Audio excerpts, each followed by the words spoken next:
네, 오늘 영혼이 미소 짓는 교회 두 번째 시간, 시리즈 두 번째 시간, 마리아의 예배라는 제목으로 같이 좀 말씀 나누려고 합니다.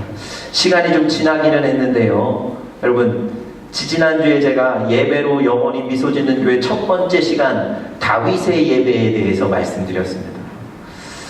여러분, 다윗이 자기가 범죄해서 이스라엘 백성들이 병으로 고난당하고 죽어갔거든요. 그 일 때문에 너무 안타까웠는데 갓 선지자가 와서 그에게 예배 드리라고 권면하고요.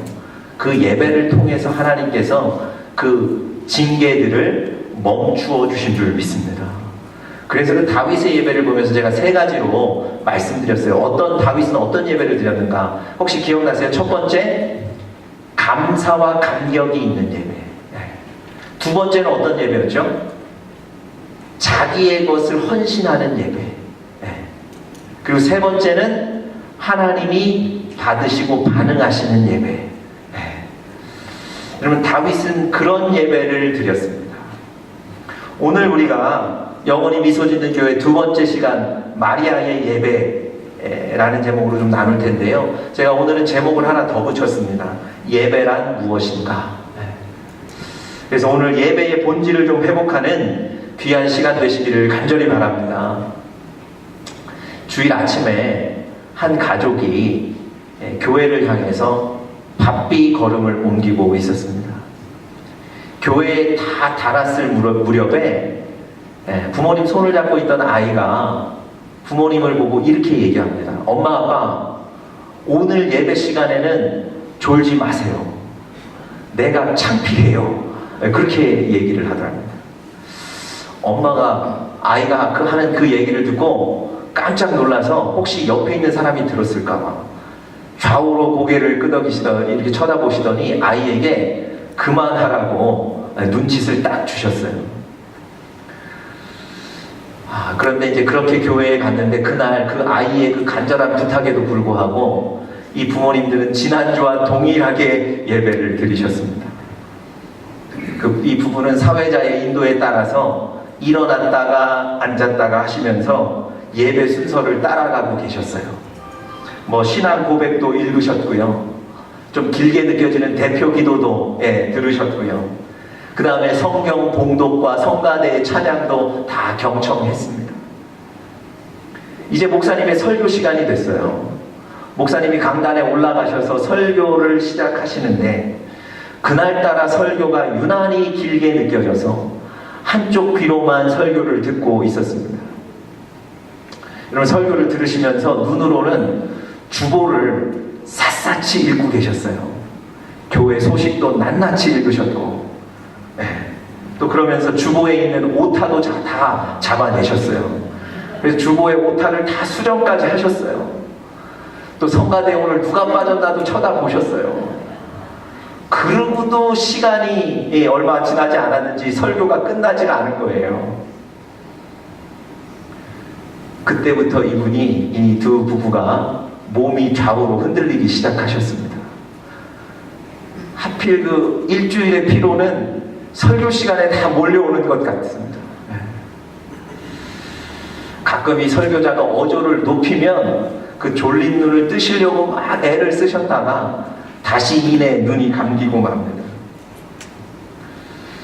그 졸음을 쫓기 위해서 막 고개도 흔들어 보시고 떨어진 성경책도 다시 주스시고 하시는데 잘 되지가 않아요.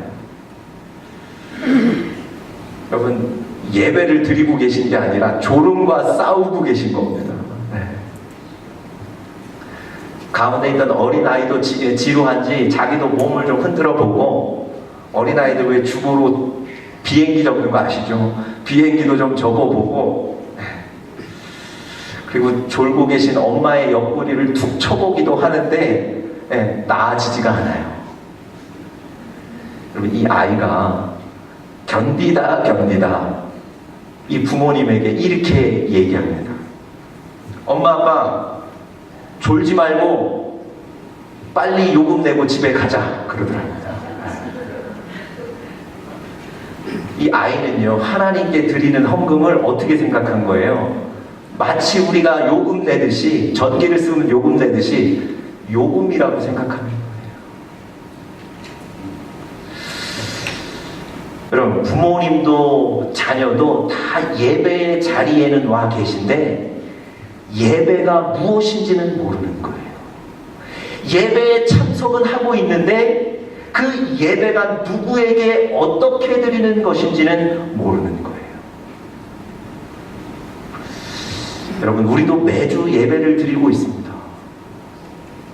여러분, 이 목회자들을 통해서 예배가 중요하다는 것은 많이 들어보셨을 겁니다. 저도 오늘 광고를 통해서, 매주 광고를 통해서 우리의 핵심 사역은 예배고 예배가 중요하다고 계속 광고 드리고 있지 않습니까? 여러분들도 매주 예배가 중요하다는 걸 듣고 계신 거예요. 여러분, 사실은 우리 밖에 나가서, 세상에 나가서 사람들을 만날 때 이 사람이 크리스찬인지 아닌지를 쉽게 분별하는 방법은 뭡니까? 아, 이분이 주일날 예배를 나가고 있는지 나가지 않는지 뭐 이런 거 아닙니까?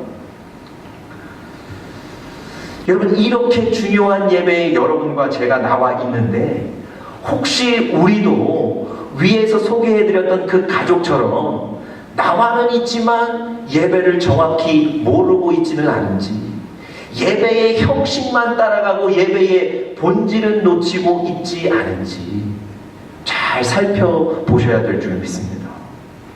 여러분, 예배로 영혼이 미소 짓는 교회에 제가 이렇게 설교하고 있는데요. 아까 앞에서도 잠시 말씀드렸지만 첫 번째 시간에 다윗의 예배에 대해서 말씀드렸어요. 다윗이 자기가 영적인 범죄를 저질러서 하나님이 그에 대한 징계로 이스라엘 백성들에게 병을 주셨거든요. 괴로운데 자기는 도저히 그것을 멈출 방법이 없는 거예요. 그때 갓 선지자가 와서 이 다윗에게 예배를 드리라고 권면합니다. 그 권면에 따라서 다윗이 예배를 드렸을 때 하나님께서 그 징계를 멈추어 주셨다고 성경은 기록하고 있습니다. 예배가 그만큼 중요한 거예요. 예배는 하나님을 만나는 거고요. 예배는 하나님의 능력을 가지고 오는 겁니다. 그러한 중요한 예배를 여러분과 제가 드리고 있다는 말입니다. 그런데 이 예배를 드리면서 형식적인 것은 붙잡되 본질을 놓치고 있다면 얼마나 안타까운 일입니까? 여러분, 오늘 우리가 이제 나눌 말씀을 통해서 예배의 형식뿐만 아니라 본질까지 붙잡고 예배에 승리하시는 우리 사랑하는 은혜교회 가족들 되시기를 간절히 바랍니다. 네.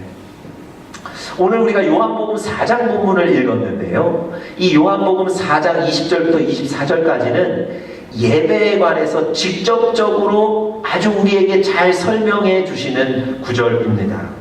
그래서 오늘 이 구절을 통해서 과연 예수님이 예배에 대해서 무엇이라고 말씀하시는지를 우리가 세 가지로 좀 나누어서 살펴보도록 하겠습니다. 첫 번째는요, 오늘 하나님께서 우리에게 예배에 대해서 가르쳐 주시는 첫 번째는 예배의 대상입니다. 여러분, 우리가 지금 예배를 드리고 있는데 누구에게 예배를 드리고 있는 겁니까?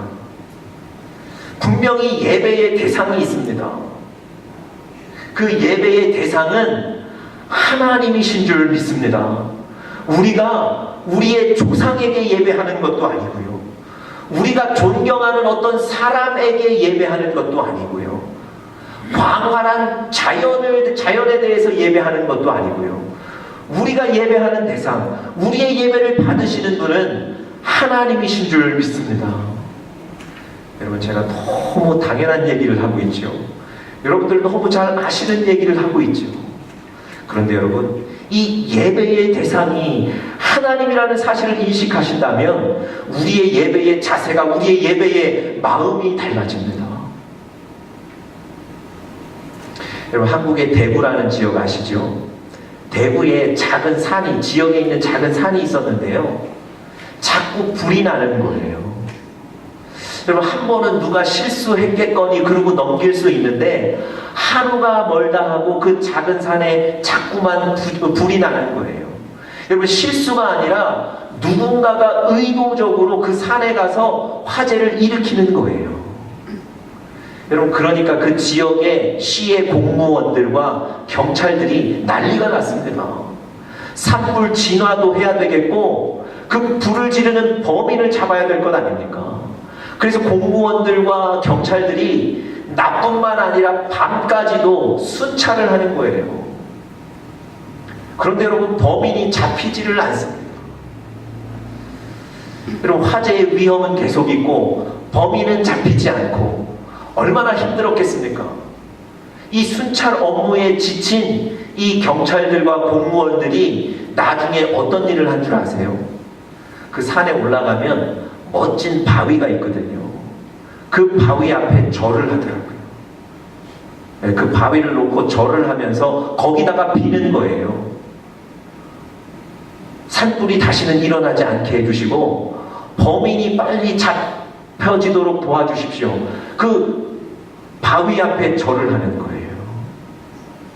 여러분, 그들은 지금 산에 있는 그 바위 앞에 절을 하고 예배하는 겁니다.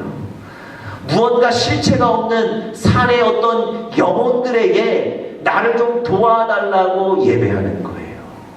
여러분, 그런 경우도 있습니다. 여러분, 먼 바다에 일주일씩, 2주일씩 나가서 고기를 잡는 큰 배들 있지 않습니까? 여러분, 이 배가 출항하는 날이 됐어요. 잡으면 고기를 이렇게 보관한 얼음도 가득 실었고요. 1, 2주일 동안 먹은 음식도 가득 실었고요. 또 배가 움직여질 그 기름도 가득 실었습니다.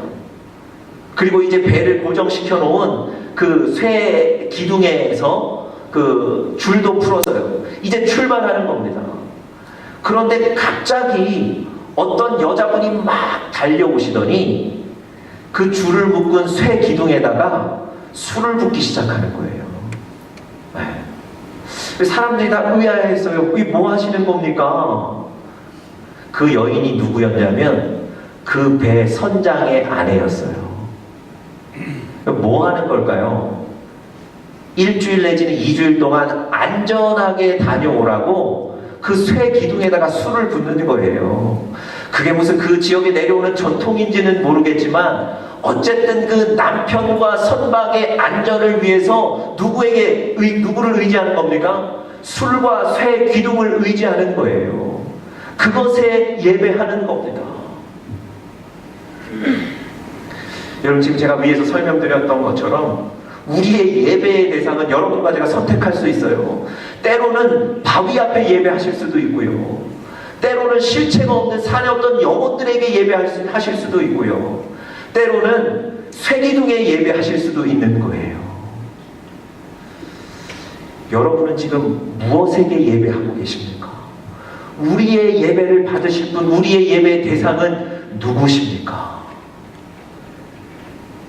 여러분, 우리가 누구를 위해서 예배하는지 우리의 예배의 대상을 아는 것이 무척 중요합니다. 왜냐하면 그분이 우리 예배를 받으시기 때문에 그래요. 여러분, 만약에 예배를 받을 수 없는 대상에게 우리가 예배드린다면, 우리 삶의 주인이 아닌 무엇인가에게 우리가 예배를 드린다면 그것은 그저 우리 만족에 불과합니다. 그건 예배가 아니에요. 여러분, 분명히 기억하십시오. 우리가 예배를 드리는 대상, 우리의 예배를 받으시는 분은 살아계신 하나님이신 줄 믿습니다. 여러분, 오늘 본문이요, 예수님과 사마리아 여인 사이의 대화인데요, 무슨 대화냐면 예배와 관련된 대화입니다. 예수님께서 이 여인의 예배를 교정시켜주고 계신 거예요. 예수님께서 이 여인에게 올바른 예배가 무엇인지를 권면해주고 계신 거예요. 그 중에 하나가 뭐냐면 예배의 대상이 잘못됐다는 거예요. 이 사마리아 여인이 계속해서 예배 드렸는데, 열심히 예배 드렸는데 예수님이 뭘 지적하시냐면 당신 예배의 대상이 잘못됐습니다. 그걸 지적하시는 거예요. 자, 우리 성경 다 같이 22절 한번 보겠습니다. 자, 22절 다 같이 한번 읽어보겠습니다. 시작. 너희는 알지 못하는 것을 예배하고 우리는 아는 것을 예배하노니. 예, 거기까지만 읽겠습니다. 예수님이 지금 이 여인과 예배에 대해서 대화하시면서 너는 알지 못하는 것을 대상으로 예배하고 있다고 얘기하는 거예요. 여러분, 다시 말씀드리면 지금 이 여인은 열심히 예배드렸지만 실체가 없는 그 무엇에게, 예배를 받지 않는 그 무엇에게 예배를 이때까지 드렸던 겁니다. 그러나 여러분, 우리는 분명히 하나님을 높이고 하나님을 예배하는 줄 믿습니다. 지금도 살아계셔서 우리 삶을 지키시고 인도하시는 그 하나님께 예배를 드리고 있기 때문에 그 하나님이 여러분과 저의 예배를 받으실 줄 믿습니다. 여러분, 우리의 예배를 받으시는 분은, 그 하나님은 어떤 분이신가요? 세상을 창조하시고 지금도 여러분과 저의 삶을 지키시고 인도하시고 움직이시는 우리 인생의 주인이신 줄 믿습니다. 우리 삶의 주권을 갖고 계신 분이세요. 여러분, 예수님은 성경에서 말씀하시면 말씀하신 대로 이루시는 분이십니다. 예수님의 말씀은 역사가 되는 거예요. 여러분, 구약 성경에서 하나님이 이스라엘 백성들에게 바벨론의 포로가 되게 하게 하시겠다고 말씀하셨고요. 70년 후에는 그 포로에서 해방될 것이다 예언하셨는데, 실제로 이스라엘 역사에 보면 바벨론의 포로가 되고 정확하게 70년 후에 그들이 해방됩니다. 여러분, 하나님의 말씀은 곧 역사인 거예요. 그 하나님이 오늘 여러분과 저의 예배를 받으시는 줄 믿습니다. 여러분, 그 하나님이 여러분과 저의 예배를 받으신다면 여러분과 저의 삶에 크신 일을 이루실 줄 믿습니다. 여러분, 예수님이 태어나셨을 때 동방의 박사 3사람이 가서 그곳에 가서 경배했다는 기사가 나옵니다. 여러분, 동방 박사, 이 박사들은 어떤 사람이냐면요, 그 당시에 꿈이나 어떤 환상들을 해석할 수 있는 아주 신령한 능력을 지닌 사람들을 그 당시에 박사라고 했어요. 그래서 그 당시에 박사들은요, 많은 사람들의 존경을 받았을 뿐만 아니라 왕도 그 박사들을 함부로 대하지 못했어요. 그 박사 3사람이 그 더럽고 작은 구유까지 찾아와서 선물까지 주며 무릎을 꿇고 경배했어요. 누구에게 경배한 겁니까? 아기 예수에게요. 여러분, 왕에게 경배한 게 아닙니다. 그 태어난 아기의 어머니, 아버지에게 격려드린 게 아니고요, 그 아기에게 선물을 드리고 무릎 꿇고 경배했어요. 그 이유가 뭐겠습니까? 그분이 바로 예수 그리스도시기 때문에 그렇습니다. 여러분, 오늘도 여러분과 제가 지금 예배 드리고 있는데요, 우리의 예배를 받으시는 분은 바로 하나님 한 분이신 줄 믿습니다. 여러분, 우리의 예배의 대상을 꼭 기억하시고 하나님께 우리가 예배드리고 그분이 나의 예배를 받으신다. 여러분, 잊지 마시기를 간절히 바랍니다. 두 번째로요, 오늘 본문에서 우리에게 예배에 대해서 교훈해 주시는 두 번째 교훈은 바로 예배의 방법입니다. 첫 번째는 예배의 대상이었고요, 두 번째 우리에게 가르쳐 주시는 것은 예배의 방법입니다. 여러분, 오늘 본문, 짧은 본문 5절에 보시면 한 단어가 계속해서 반복되고 있어요. 어떤 단어입니까? 예배라는 단어예요. 예배가 계속 반복됩니다. 여러분, 오늘 본문에 쓰여 있는 이 예배라는 단어의 헬라어 원어는요, 프로스퀴네오라는 뜻인데요, 이 프로스퀴네오라는 단어의 뜻은 뭐냐면 손에 입 맞추기 위해 나오다, 통치자에게 몸과 마음을 바치다, 엎드리다, 그런 뜻을 가지고 있습니다. 여러분, 성경이 예배에 대해서 설명하면서 이 프로스퀴네오라는 단어를 쓴 것에 우리가 주목해 보실 필요가 있습니다. 여러분, 예배는요, 그저 주보에 나와 있는 순서들 따라가는 게 아닙니다. 예배는요, 그저 앉아서 1시간 버티는 게 아닙니다.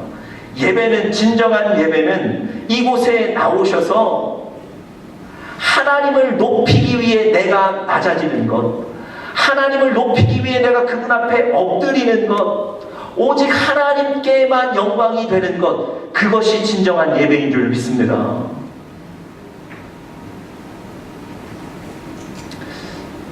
여러분, 하나님만 높이고 하나님만 경배하는 것이 예배인데, 우리는 예배에 나와 있으면서도 우리 중심으로 생각할 때가 너무 많습니다. 하나님, 왜 지난주일 내 뜻대로 일이 안 되는 겁니까? 하나님, 내 사정 왜 이렇게 어려운 사정들이 생기는 겁니까? 나와 나의 사업과 가정을 좀 잘 좀 돌봐주십시오. 이렇게 항의하고 돌아가는 것, 이게 예배가 아니고요. 예배는 오직 하나님만 높이는 것이 예배입니다. 하나님을 높이기 위해 여러분과 제가 엎드리는 거예요. 그것이 예배인 줄 믿습니다. 여러분, 하나님 외에 다른 것이 중심이 되면 그건 잘못된 예배입니다. 오직 하나님만 높여줘야 될 줄 믿습니다. 여러분, 오늘 이렇게 하나님만 높이는 예배를 드린 사람의 얘기를 설명하는 구절이 오늘 잘 나와 있는 구절이 요한복음 12장에 있는데요. 우리 잠깐 다 같이 요한복음 12장 한번 좀 찾아보도록 하겠습니다. 요한복음 12장 3절 다 같이 한번 읽어보겠습니다. 요한복음 뒤로 조금만 넘기시면 있습니다. 요한복음 12장 3절 우리 다 같이 읽어보겠습니다. 시작.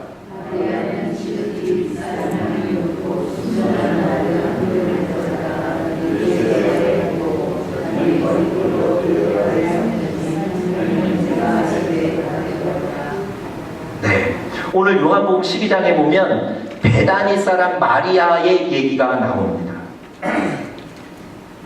예수님과 사람들이 많이 모여있는 자리에서 이 여인이 사람들이 이해할 수 없는 행동을 합니다. 그게 뭐냐면 지금 여러분들이 읽으셨던 것처럼 예수님의 발에 기름을 붓고요. 그리고 자신의 머리로, 긴 머리로 예수님의 그 발을 닦아드립니다. 여러분, 옛날에 이 당시에 그 유대에는 풍습이 있었는데요. 자기 집에 손님이 오시면 종이 씻을 물을 갖다 드리고 발을 씻어 드리고 하는 풍습이 있긴 했습니다. 그런데 오늘 이 요한복음 12장에 보시면 단순히 물 갖다 드리고 수건 갖다 드린 게 아니고요. 기름을 부어요. 그리고 자신의 가장 소중한 머리로 그 기름을 닦는 거예요. 여러분, 옆에 있었던 사람들이 분노한 이유는 그 여인이 예수님의 발에 부었던 그 기름의 값어치 때문에 그렇습니다. 이 여인이 예수님의 발에 부었던 그 기름의 가격이요, 노동자들의 1년 삭과 거의 비슷하답니다. 여러분, 그 기름이 얼마나 비싼 겁니까? 그 기름이 얼마나 중요한 겁니까? 그러니까 옆에 있는 사람들이 막 분노하는 거예요. 왜 그 비싼 기름을 사람 발에 부어서 낭비하느냐? 차라리 그 기름을 팔아서 어려운 사람 도와주면 좋지 않았겠냐? 그래서 분노하고 있는 거예요. 여러분, 왜 이 마리아가 예수님의 발 위에 기름을 부었을까요? 여러분, 이 여인이 그 기름이 비싼 거 몰라서 그랬을까요? 자기 머리로 예수님 발을 닦아드리는 것, 이거 사람들이 볼 때 너무 과하다는 것 몰라서 그랬을까요? 아니요, 그렇지 않습니다. 다 알고 있음에도 그 비싼 기름을 붓고 자기 머리로 닦아드리는 거예요. 왜 그랬을까요? 여러분, 그 이유를 유추할 수 있는 구절이 12장 1절에 나와 있어요. 자, 1절 한번 보시죠. 자, 1절에 보시면 이 사건이 지금 일어나는 지역 배경이 나와요. 지역의 배경을 설명하는데요. 이렇게 되어 있습니다. 이곳은 예수께서 죽은 자 가운데서 살리신 나사로가 있는 곳이라. 여러분, 바로 지금 이곳은요, 죽었던 나사로를 예수님이 살리셨던 지역이에요. 그리고 이 마리아는 죽었다가 살아난 자신의 그 오빠 나사로의 동생입니다. 이 마리아가 지금 자기 가족을 살려주신 예수님과 한 자리에 있는 거예요. 여러분, 이 마리아의 마음이 어땠을까요? 그 예수님께 우리를 살려주신, 우리 가족을 살려주신 그 예수님께 감사하는 마음이 넘치지 않았을까요? 그 예수님 존경하는 마음이 생기지 않았을까요? 어떻게든 이 귀한 예수님께 무엇인가를 드려야 된다는 마음이 생기지 않았을까요? 여러분, 그래서 그 비싼 기름을 부은 거예요. 그리고 자기의 가장 소중한 머리로 그 발을 닦아 드린 거예요. 여러분, 이게 예배입니다. 이게 오늘 우리가 드려야 될 예배라는 거예요. 나의 가장 귀중한 것을 드려서라도 그 예수님을 높여드리는 것, 그 예수님 앞에 내가 낮아지고 엎드리는 것, 이것이 예배입니다. 그런데 여러분, 주의하세요. 여러분과 저도 마리아 옆에서 마리아에게 분노했던 사람들처럼 그렇게 얘기하실 수 있어요. 야, 그거 팔아서 어려운 사람들 도와주지 그랬니? 왜 그랬니? 얘기하실 수 있어요. 그런데 여러분, 그것이 더 효과적이고 그것이 더 사회 정의에 맞을 것 같지만 예배는 우리의 상식을 뛰어넘는 거예요. 오직 하나님 한 분만 높여드리는 것, 그것이 예배인 줄 믿습니다. 여러분, 앞으로 우리 리노 은혜교회의 예배가 하나님만 높여드리는 예배가 되기를 간절히 바랍니다. 그런 예배가 될 때 하나님께서 축복하실 겁니다. 자, 마지막 세 번째로요, 예배의 결과입니다. 오늘 본문을 통해서 우리에게 요한복음 4장 본문을 통해서 우리에게 가르쳐 주시는 마지막 교훈은 예배의 결과입니다. 여러분, 이렇게 예배를 드린다면 어떤 결과가 일어날까요? 여러분, 오늘 23절 보시면 정확하게 그 예배의 결과를 설명해 주고 있습니다. 자, 23절 다 같이 읽겠습니다. 시작. 아버지께 참으로 예배하는 자들은 신령과 진정으로 예배할 때가 오나니 곧 이때라. 아버지께서는 이렇게 자기에게 예배하는 자들을 찾으시느니라. 여러분, 여러분과 제가 예배 드리면 하나님이 우리를 만나기 위해서 우리를 찾아오시는 겁니다. 다시 말씀드리면 이 예배를 통해서 우리는 그 하나님을 만나게 되는 줄 믿습니다. 이게 바로 예배의 결과예요. 여러분, 많은 사람들이요, 각자 신을 만나기 위해서 얼마나 고생하는지 모릅니다. 어떤 사람은요, 자기가 믿는 신을 만나겠다고 나무 위에 올라가서 10년을 버팁니다. 자기가 그렇게 어려움을 당하면 하나님을, 신을 만날 수 있다고 생각해요. 또 어떤 사람은 산속의 동굴에 가서 제대로 먹지도 못하고 제대로 자지 못하면서 그곳에 가서 수행을 해요. 왜요? 자기가 원하는 신을 만나겠다고요. 뭔가 그렇게 좀 고생을 하면, 고행을 당하면 신을 만난다고 생각을 하는 거예요.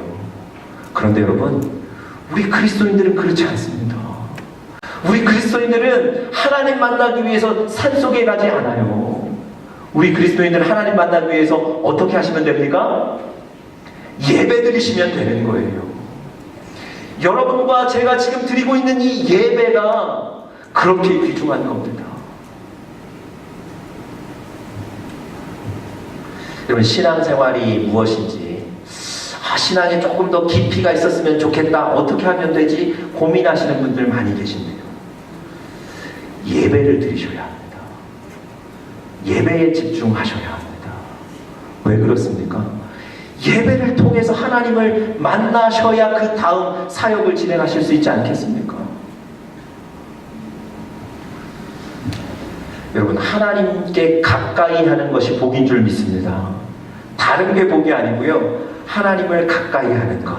시편 74편 28절에 보니까 하나님을 가까이 함이 내게 복이라 그러셨어요. 하나님을 가까이 하는 것 어떻게 가능하시겠습니까? 예배로 가능하시다는 거예요. 여러분, 아니, 예배를 드리면 하나님이 우리를 찾기 위해, 우리를 만나기 위해 찾으시고 이곳에 오시는데 이것보다 더 큰 복이 어디에 있겠습니까?